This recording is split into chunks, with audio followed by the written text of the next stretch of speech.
Hello, and thank you for all your amazing questions.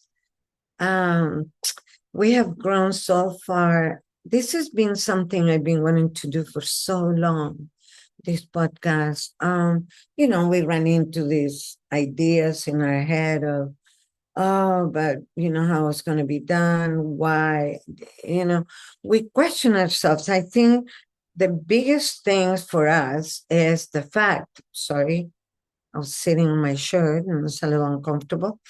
Um, yeah, all these little ideas, and the mind goes on and on and on. Oh, but you do this, you do that, you not do this, you need that.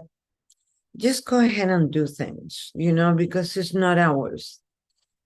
My biggest intention, because somebody asked, what inspired me to do the podcast? To share knowledge, to share a lot of people that I know that they have incredible gifts, you know, like John Bolier, Gary Strauss. I mean, all of the guests have something to offer. And being heard is so important because we tend to listen a lot to so many things, but being heard, I think, is a very powerful and incredibly rewarding thing to do. So that's one reason. The other reason is, I have so many pips and things that I have done in schools and all that diploma stuff that, why not? Yeah, why not?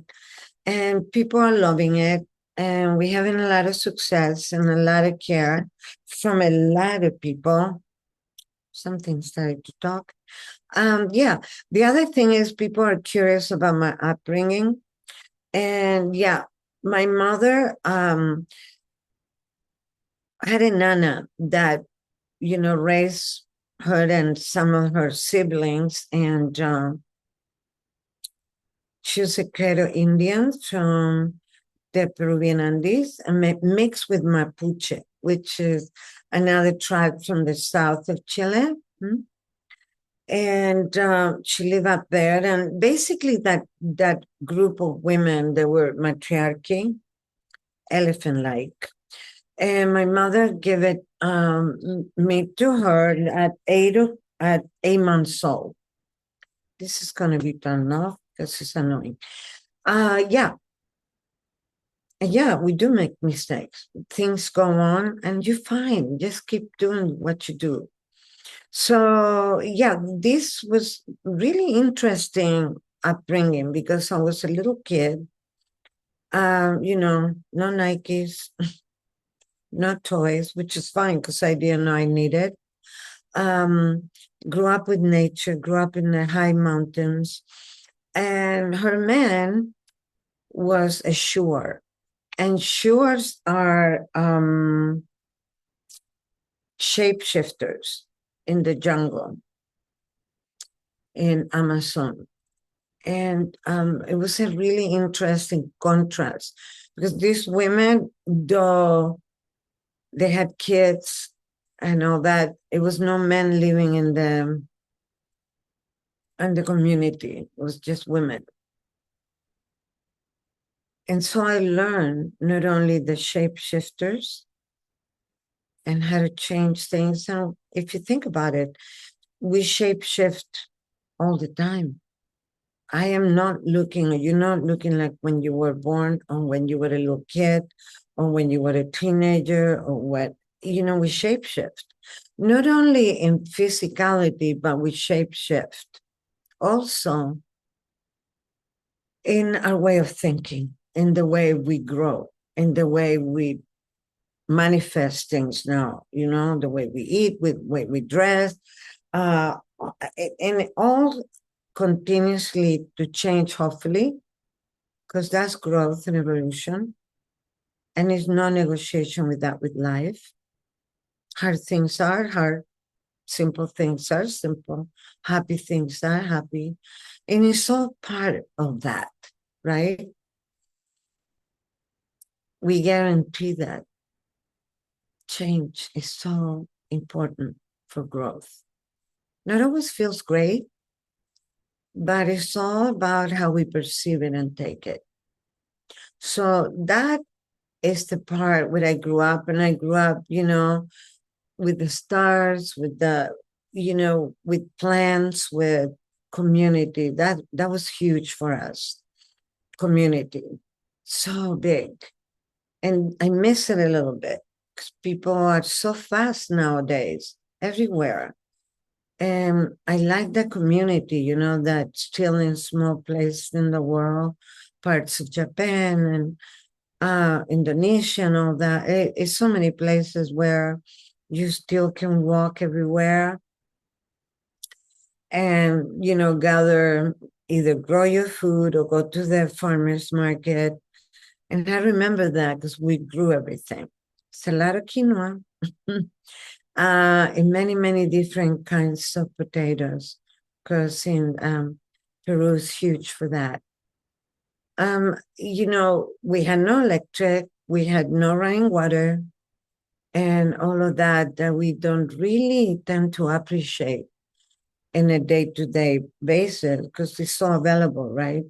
I make sure that I wake up and I'm thankful in my bed and thankful of all I do, remembering where I came from, my upbringing. Spend a lot of time alone, so I'm really good at that. I can be alone without having any major issues with it. And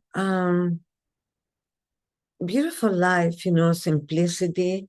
I do appreciate being here and in the abundance of stuff. And I try not to get caught up in it because that's not who I am. And I can be in a simple place in nature and be so fulfilled. And I can enjoy, being in an everyday life. Yeah, in this country, which I'm very grateful. And I have contributed quite a bit to it as gratitude. Yeah, and then, lived in Chile, where I was born actually. Lovely. I went to college there. I actually didn't have that much schooling because up in the mountains, it was not that much school. It was just missionaries. So, yeah, I did somewhat schooling, and then my stepdad was a diplomat. So I ended up, being tutored a lot, which was lovely. Monsieur Shapiro. He was half French, half Russian. He taught me many things, including how to paint Japanese style, and helped me with all the math and things that they were like alien to me completely. Yeah, and then I went to college and University of Chile, Universidad de Chile, and I studied interior decoration. And I love that. My father really wanted me to do that. And I did, and I love it. And that sense of art, because I've been an artist, my entire life. And yeah, it was just really rewarding. I loved it. We won a prize to make the maquette for the White House in Chile. And my girlfriend and I, Charito, Rosario Bueno, I love her. We had a really good time. We were entrepreneurs. For us to go through college and pay for some things, we used to make popcorn and sell it to different businesses.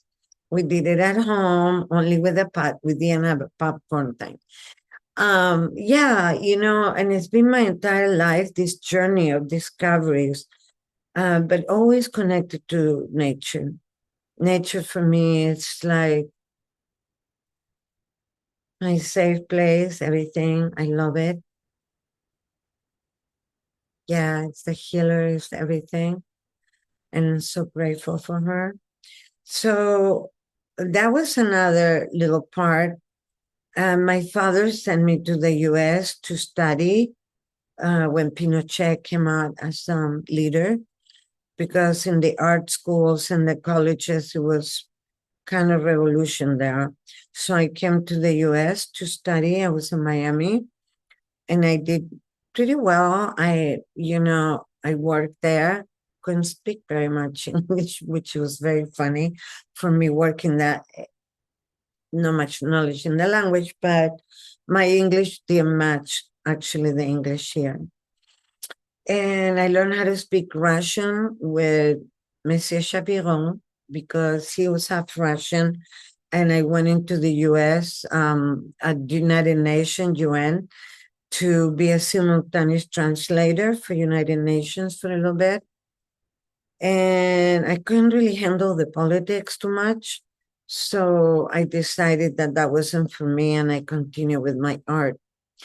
In any case, yeah, that was another part of my life. And in Miami, then I went back to Chile and I met my husband there, was a studio musician. And we came to the US back again. His family was living in Hawaii. So we lived there for a while. I used to make salsas and art and survived pretty well.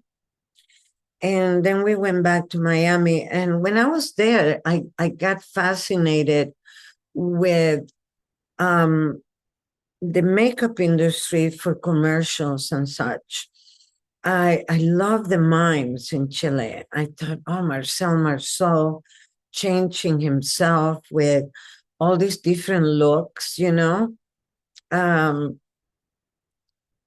it was just incredible. I fell in love with the circus, so I studied the clown makeup. And I went to work in that industry, and I ended up in New York under a really amazing guy called Wade Bandy. He was my guide. He taught me so much. I did a lot of runway and fashion in New York, in Milan, and in Paris, doing makeup. And then I landed in doing makeup, an apprenticeship in Saturday Night Live when it first started. And that was super amazing. I got to work with all those people. I did a lot of makeup on John Belushi and different, they don't need makeup, those guys, but, it was my job. Anyway, a long story short, I really, really enjoyed it. It was pretty hard, actually, because in those days,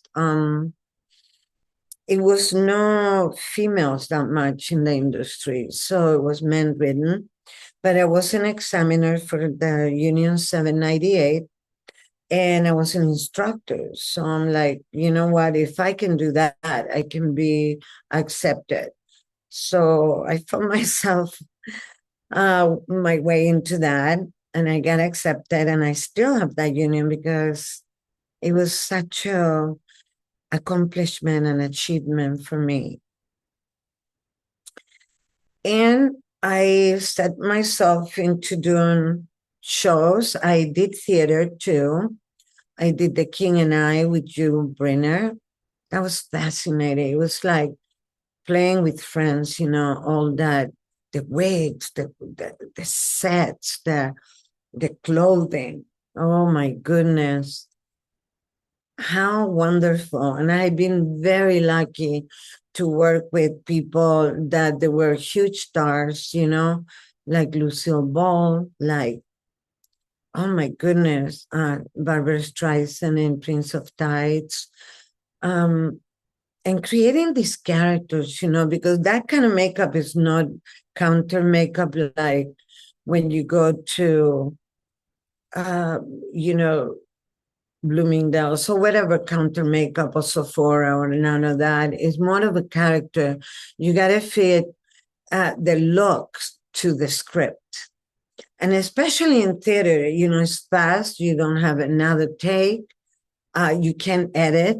So it's there. And then in those days, it was pretty heavy makeup because they didn't consider that the first few lines of the sitting was as expensive as it is nowadays. So now it's really refined. And a lot of the actors do their own, and that's what I love so much. That, you know, the theater actors really, really appreciated that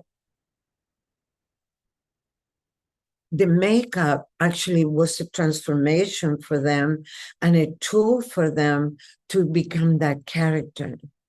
And how amazing is that? How incredible, you know?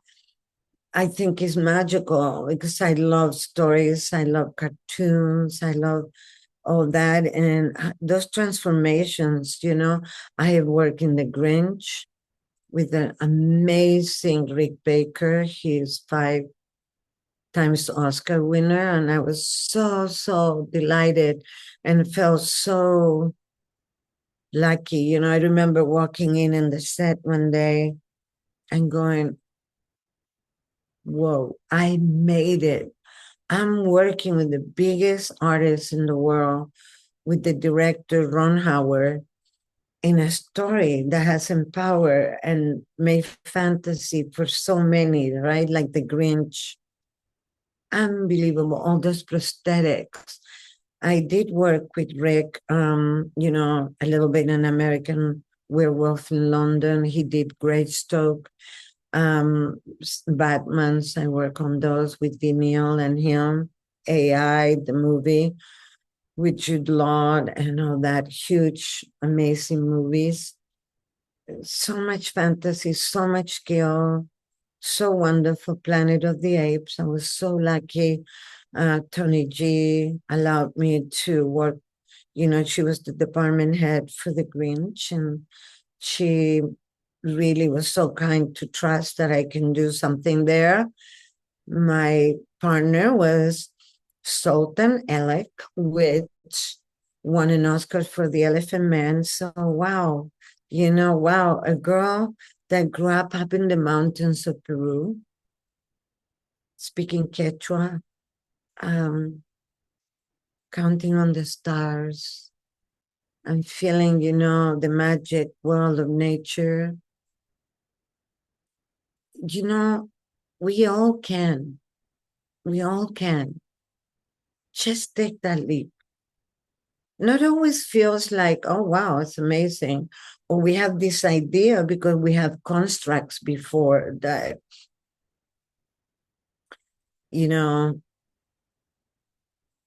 things need to be a certain way. Money doesn't work on trees. You got to work hard to be able to make things. Not always. Not always somebody else's reality is that reality. Just trust yourself. Go for it. We all have that divine force inside. Yeah, and even, you know, all the stories for children like Snow White, you know, Cinderella, they're telling us, you know, Moana, all of them. They're telling us it's not that easy, right? Even Wicked, we gotta strive, we gotta go for it. Because what we are doing maybe doesn't work anymore. And it's more opportunities and it's more chances in life that we haven't discovered. And I remember Albert Einstein saying something that stuck with me. He said, we can solve a problem with the same mind that created it. So we have to change. And I've done a lot with Tony Robbins. And Tony's always said, we got to change our identity because that identity sees things in a certain way. And sometimes it's outdated. We upgrade our phones, we upgrade our software in our computers, we change the oil in our cars, we check the brakes and every other thing. So what about us? What about self-care? What about trusting the magic that we have with them? Hmm? Give it a go. That's why I love working with kids, because I work with suicidal kids, kids that they're in the hands of the government or in foster, or my puppies and animals that I rescue. They don't have these constructs, they just trust. Magic is always present. We all have it. Check with your child inside. What is it that it wants? Honor it. It's magical. It's really magical. You know? Yeah. So I lived a life of fullness. I had studied, I always kept the healing arts going because I was looking after my mother, my sister, after my father passed, and my daughter. And so I tried to balance not to be in shows that they took too much time from the family and, being with them. So I made sure that I had something else always going. So I studied with John Upledger in Palm Beach, and I became a craniosacral practitioner and worked with them also with what I learned from the Quaros, which is, illumination and journey, soul retrieval, and integrating parts of us. In Miami also, I met Brian Weiss. He's an incredible man. And he is a regression doctor from Yale, and he teaches in Stanford too. And basically, I don't know I don't think he's working anymore, but he teaches a lot. I always been very curious. Curiosity for me is the bridge to my growth and my stairway to heaven, which I call. The evolution is so important for the planet, for ourselves, for the within, what we came here to do. So, yeah, I kept that. I did polarity healing arts with Gary Strauss, and John Bollier and all these other modalities in Big Sur. I always been curious to grow Yoga Nidra. I'm an instructor for the Chopra Center for primordial sound meditation, which is an incredible, incredible system. At the time that we become part of this world, before we're born, it's a sound in the moon. The moon is making a sound, and that is your sound. So through the Ayurvedic system of astrology, we source your sound with the day you birth, time, location, etc. So then that's your sound. So when you meditate, you set that sound on and whatever else you're doing in the primordial sound meditation. It takes us to who am I? Who really am I? Not what we wear, not what we see in the mirror, not what was created through society, construction of beliefs that are not ours and behaviors. Who really am I? And a lot of people get very scared when that question comes up. It's like, who am I? Well, I know who I am. Do we? Who am I? I co-wrote a book with Larry King called The Big Question. And my chapter is about who are we? Who am I? Hmm? Who am I? What am I here to do? What is my mission? What can I contribute outside myself? Hmm? Who's running this show?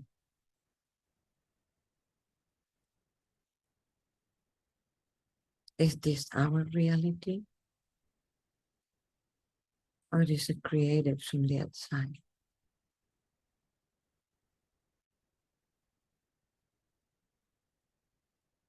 Can I be alone and be okay? Can I not have amazing clothes and be good? Do I love myself? And how do I show that to myself? Hmm? Do I get up in the morning and watch right away? I look at my phone and I'm concerned. Did somebody call me? Did I miss something? Am I still that somebody that is an outside construct? Hmm?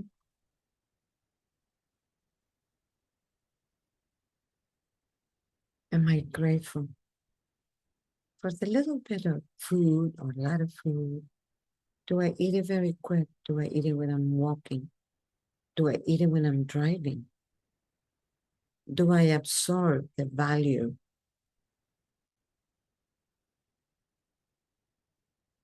My bed that hold me all night, my lovely pillow, that I have electric. Doesn't matter to me, I grew up without it. The day gives me light and gives me dark. I can live with that. And I appreciate it from the deepest part of me.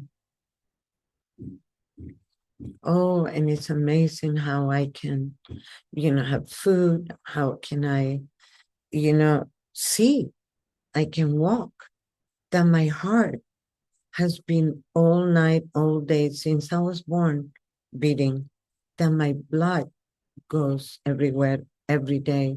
That millions of cells, trillions of millions of cells are dying and I'm being born every day. That I can see that my feet hold me. How much these hands have done. I remember this girl named Judy Murdoch, makeup artist for so many. She's lovely. I've said Will Smith for one of them. Unbelievable. And I was like, oh, Judy, my hands are a little crinkly. You got those moments. Everybody has those moments, right? Or the self-critical personally is the harshest on ourselves, right? What we tell ourselves is deeper and more hard than whatever else can be outside of us. And she said, don't ever talk to your hands like that, Isabel, because they show me that you have worked all your life and you're an amazing artist. Look what they create all the time. That you can brush your hair, that you can do your makeup, that you can feed a baby, that you can hold flowers, you can do all that. And I was like so grateful for her words. She's an amazing human being and an incredible artist that I love very dearly. I'm good friends with Tony G, which is beyond amazing. And yeah, grateful for all these shapeshifters because I retired from the film industry and I work with veterans and these kids because now it's time to contribute and put back. And I have a lovely life and support my husband. I has a catering company for movies and TV. And I'm the biodiverse department because I love the earth and I want to make sure that we don't pollute and we're not part of the problem, right? So that's a journey that I've been, and it's so many more little pieces. Why do I contribute to this podcast? Why do I have the podcast? To make sure that all you know, there is so many possibilities. And I bring guests, and I'm going to continue to bring guests that can empower, that can share, that it can illuminate paths of people that are ready to change what no longer serves or empower what they have. And that is my mission since very little. I've been at service my entire life, and I will continue to be at service because that's what I was born for. Yeah. I was telling my dear friend Jane Goodall the day she passed away, actually, that I will continue her legend, and we will have Bill, her cinematographer, coming on for a podcast, and I will invite you all. And please make comments because YouTube likes that. Comments and, sign up so we can actually, keep sending you good material and that and push that little bell so you know when things are happening. And, life is good. Life is beautiful. Life is sometimes difficult, but hey, if we don't have the contrast, we can appreciate the so-called easy times or the fun times, right? Because we don't have the contrast. We know what's light because it's been dark. You know when you feel good because you have had times that you didn't. You know what is joy because you have had sadness. So it's needed. It's all needed. And I really appreciate all the questions, and I will continue to answer because I respect you and I appreciate that you show up, that you subscribe, that you send emails. I really, really appreciate it because it takes time. I'm in another school. That takes a lot of my time, but this is really important to me. And I love you all dearly. So trust yourself.